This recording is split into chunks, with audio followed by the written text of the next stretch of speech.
Eric, these Yes. are my games of the year, but it's a tier list where we're gonna rank them all. You didn't do the accent properly. This is my game of the year.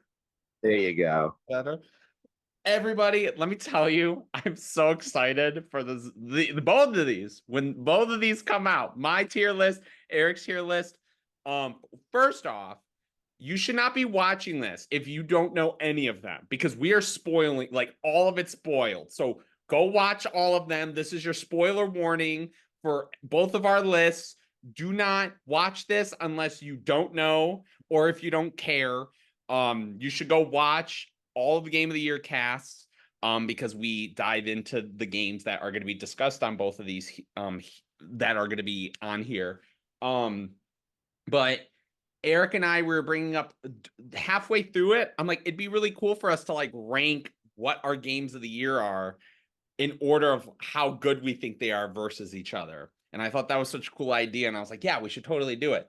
And I've been waiting and we waited until we were done with 2023. Obviously, this video will be outdated if, once 2024 happens and whatnot. But it's fine because this is 24 games that we discussed and I'm so excited. No, he's so excited. He just can't hide it. Well, okay, I guess let's just get into it, shall we? So let's share. Let's just get into it. So as you can see, I got my wonderful tier list right here. Top tier, certified hood classics right here. So these are like the tippy top. These are the tippy top of what I love. So like my favorite game of all time will probably be up here. All the good ones are going to be up here. He is shunning his face. I wonder if it's one of the final tiers. Let's keep going. So the second tier is the goats. We snaw, because that's what a goat sounds like, right? We snaw, we snaw. That's what a goat makes. Greatest of all time. That's a We all that's talk a about, yeah, it seahorse. is. It is. So the goats, obviously, it's the greatest of all time. These are not the certified hood classics. They're not the tippy top, but they're pretty much GOAT status and they're fantastic. Third tier is 9 out of 11. I just, there's no joke to be made there. It's these games are, if I could name these games up to 11, they're not a 10 or an 11, but they're a 9 out of 11. 9 out of 11. Hmm. And then the final tier are the games that aren't the best, but at least it ain't Persona 5. So let's get started, shall we? He's been holding on to that for months, I'm sure. The secret is now revealed, but it's okay because he can throw it right back at me with the next one. All right, so let's start with 2000. We got Tony Hawk's Pro Skater 2. This is not necessarily my favorite Tony Hawk game, so I'm gonna put it at the bottom. I still think it's great, but I think once like American Wasteland, like that era started happening, that's when I was really into the Tony Hawk games. Obviously, some of these years, if you've watched, some of these years are probably going to be stacked in a tier. Some of them, not so much, because there are some years where I think, we kind of talked about how not as great as we were hoping, but it is what it is. Halo Combat Evolved, easy. Hood classic. Hood classic. This is like the game for me. It's not my favorite game of all time, but it's the game for me. Like this game is everything for me, and it's awesome. Still holds up. Except when 2002. What was that? except when it's not. Except when it's yep. Anyways, Animal Crossing. 2002. This is probably gonna go at the bottom for me. I do like Animal Crossing a lot, but again, thinking about this video, I'm like, where's it gonna sit amongst all these games? I definitely have it at that spot. 2003, this was the shock year that I decided at the last second it wasn't the game it should have been. It's Pokemon Ruby. Oh god, this one is actually kind of difficult because honestly, like it's kind of like I'm thinking like a here, but honestly, like I feel like it should go here. because it is great. This is probably one of my favorite Pokemon games. Like, it's very fantastic. But I'm going to leave it there. It'll probably be pushed down because I think it just makes it into the third tier. Half-Life 2, come on, the GOAT. We snaw. This game's a classic. This game is awesome. I remember playing it for the first time, again, being younger. This is one of those games that I think maybe a lot of young people play and they're like, what's the point? Like, why do people think this game is so fabulous? But as you know, with our game of the years, Valve is just that company that is so damn good at what they do. And again, just like Halo, it still holds up fantastically. When I was getting footage for it for the game of the year cast, it held up so well. Star Wars Battlefront 2 opens up 2005. Ooh, that one's going to be difficult too. I think I'm going to put it. Oh, is it there? Oh, I There's think magic. I'm going to leave it. Oh, no, that's not where that's not, it goes, doesn't go to the top. I'm going to leave it there. It is one of the GOATs. It's a game that I love so much, and I loved playing split screen growing up. It was so much fun. I believe Erik was involved in those at some point, one time or another. Definitely not now. Definitely not now. Um, I'm gonna leave it there. Maybe it'll get pushed down into 9 out of 11. Um, because I don't hmm. That's gonna be a tough one. We'll see. Gears of War. Okay, so maybe I might move Star Wars because I think Gears should go come on. Come on. There we go. I think, yeah, I'm going to move Star Wars in there. I'm going to say it's a high tier 9 out of 11. Gears of War, I'm going to stick there as well. This game is really fantastic. World building is great. The multiplayer is great. It definitely, like, looking up some of the stuff about it, I never knew how much of a rushed product this was.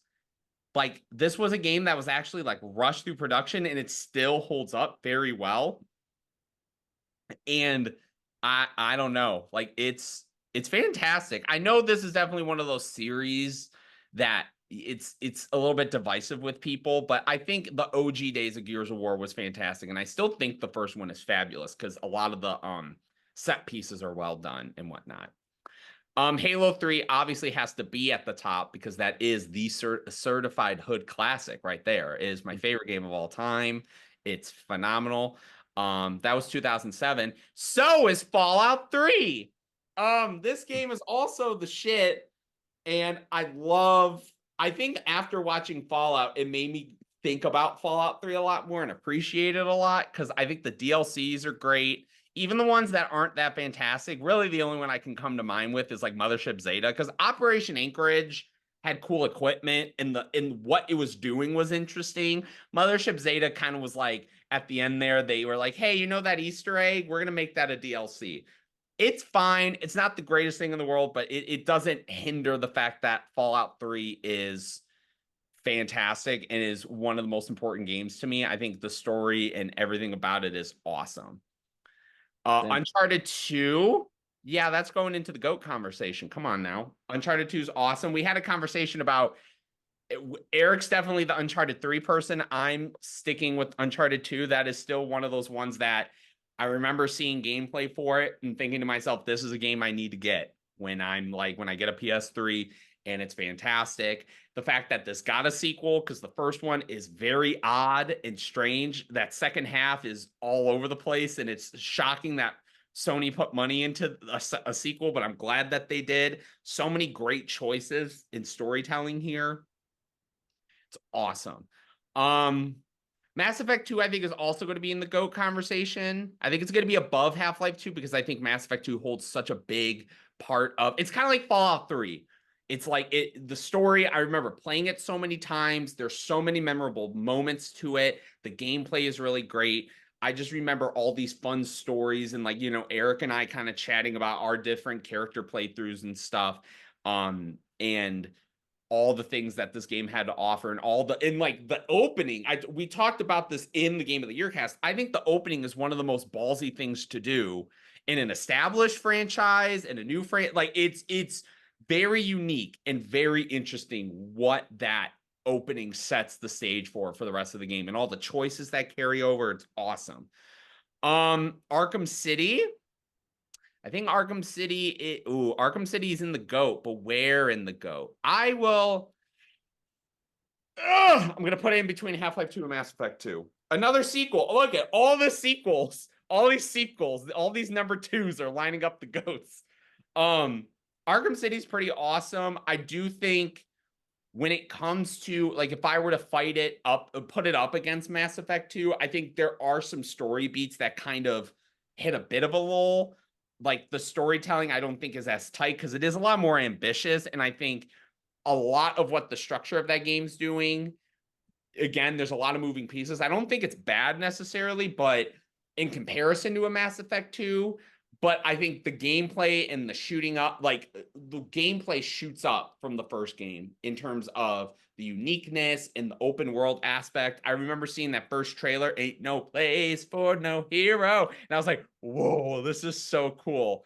And it's one of the best licensed games of all time. Awesome.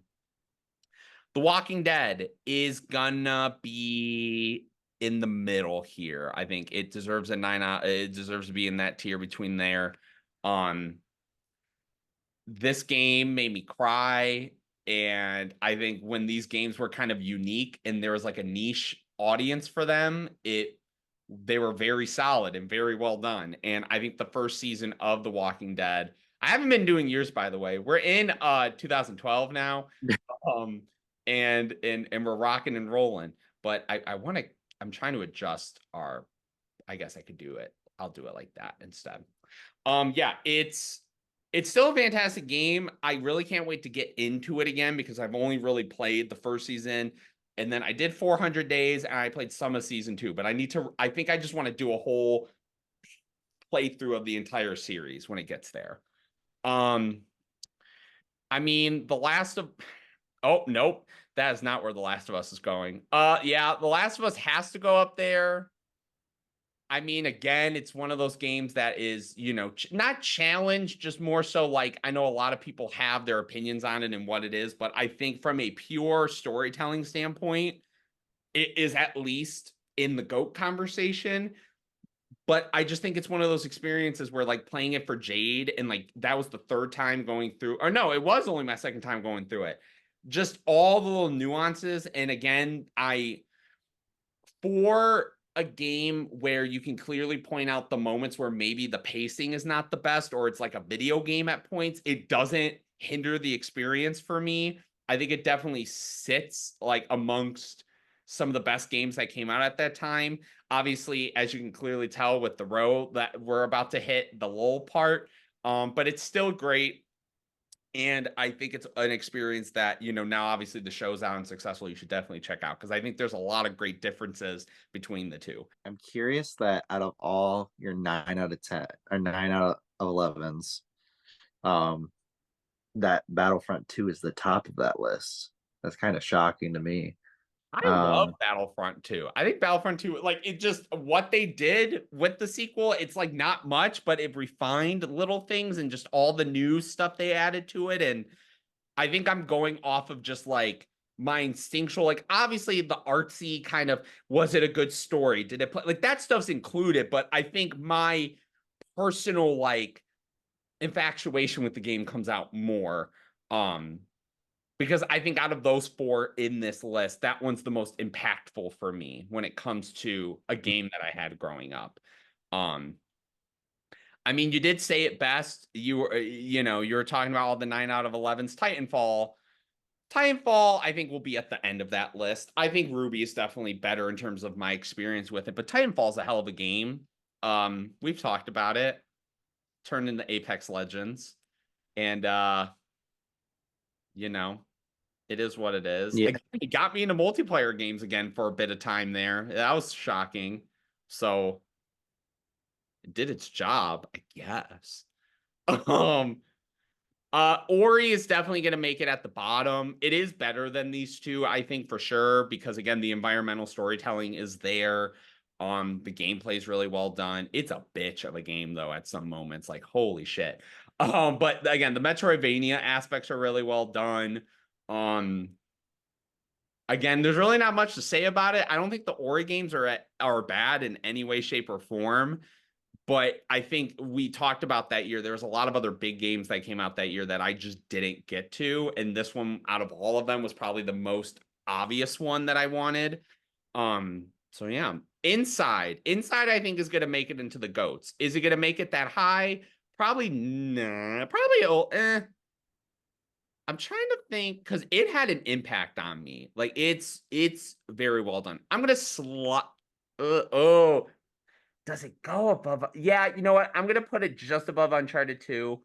Um, this game is like my genre. Like if both of us have a genre, a game we make fun of each other for, like that's his, that's mine. These are the games that are mine. Environmental, there's no characterization. You don't know what's going on. It's puzzles. You go from the woodland area to the city to underground and then it ends. This is my genre game. And Play Dead does it excellently. I really am excited for whatever they have coming out now. They're working with Epic Game Store, so obviously, as we know, that won't be a physical copy coming out. Anyways, that's a little bit of foreshadow for Erik's list.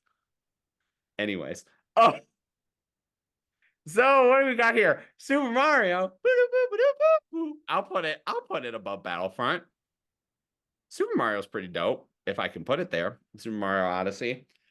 We've talked about this in the video where I was like, Mario games just don't like, I think they're great. They just are never games that I like. They're gaming games. These are games that people are attracted to because they're so video gamey.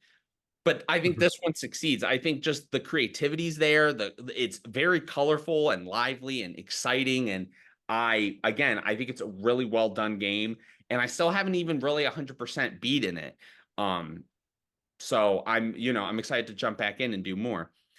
Spider-Man, peep the picture that I used for Spider-Man.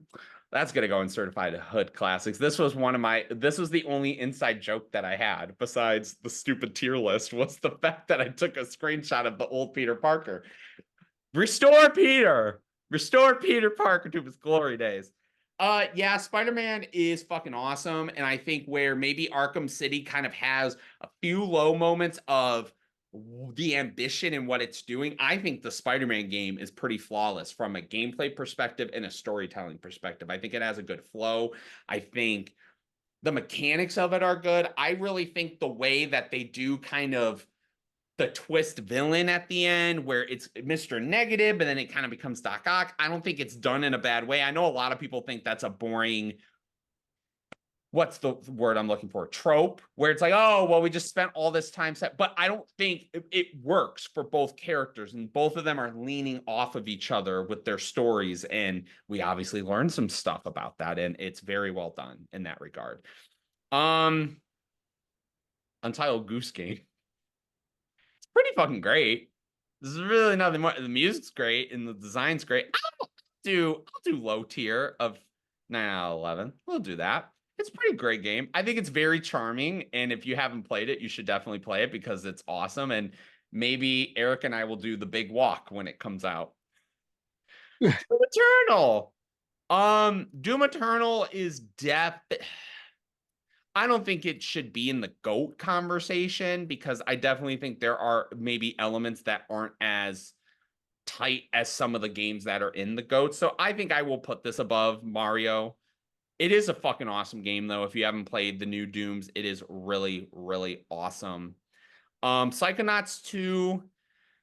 Psychonauts 2 is going to be high up there. I think I'm going to put that somewhere. I'll put it right here. Again, I know Psychonauts 2 is kind of that symptom of sequels that take forever to come out. And I'll tell you, I was nervous because of like The Incredibles 2 and what? Why? Oh, are you disappointed because my children are named after them and it's not in the hood classic?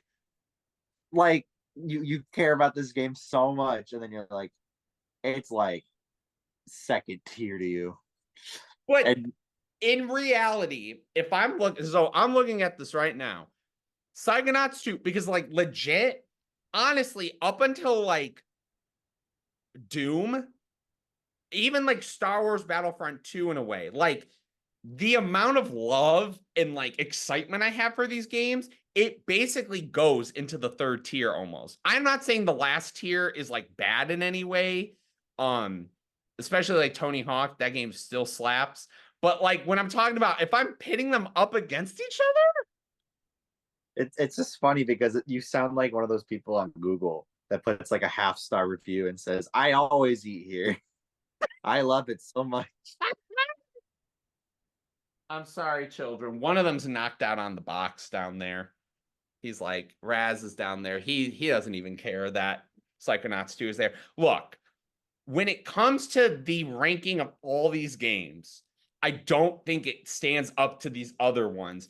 Maybe in a few years, the thought is going to be there because I think as an overall game, it's excellent. And as a sequel, it's excellent. And the storytelling and everything about it is so unique and so interesting. And I think Tim Schafer is a genius. Psychonauts 2 is fucking awesome, okay? At least it's not in the third tier. It's a GOAT. We snaw.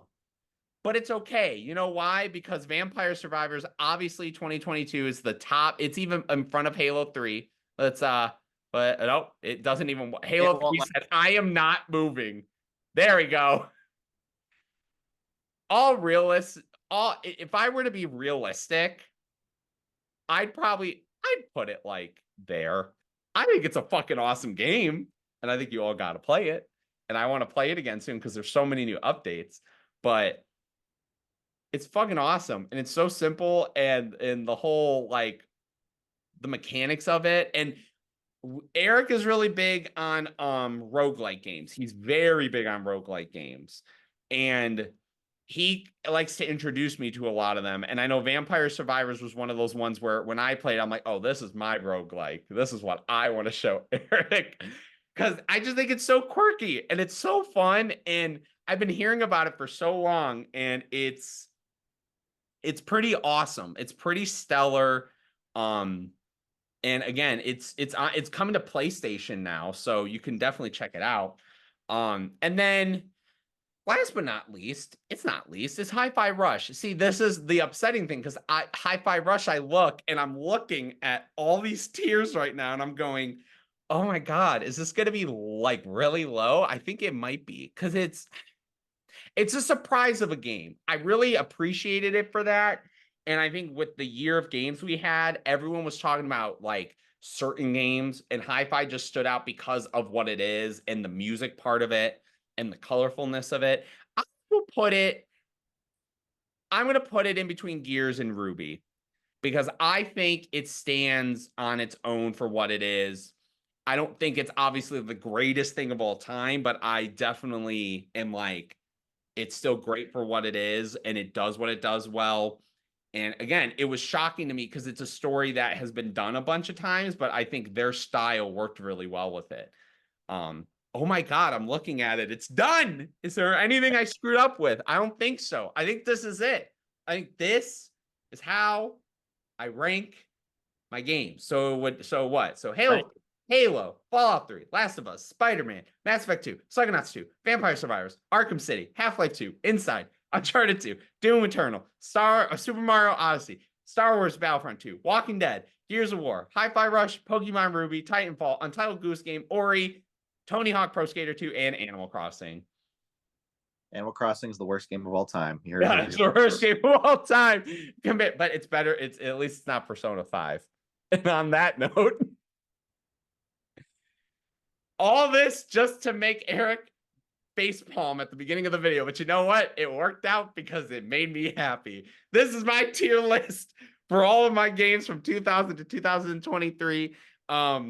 Again, go check out all of my game of the year. Obviously, check out the videos, but in this instance, check out what I thought of these games because we're going to be seeing how Erik ranks these games. And he's not going to be able to shock me the way that I was able to shock him, but it'll come close. So like I'm comment, not oh, ready to care about these games. so yeah. Toodaloo. Toodaloo.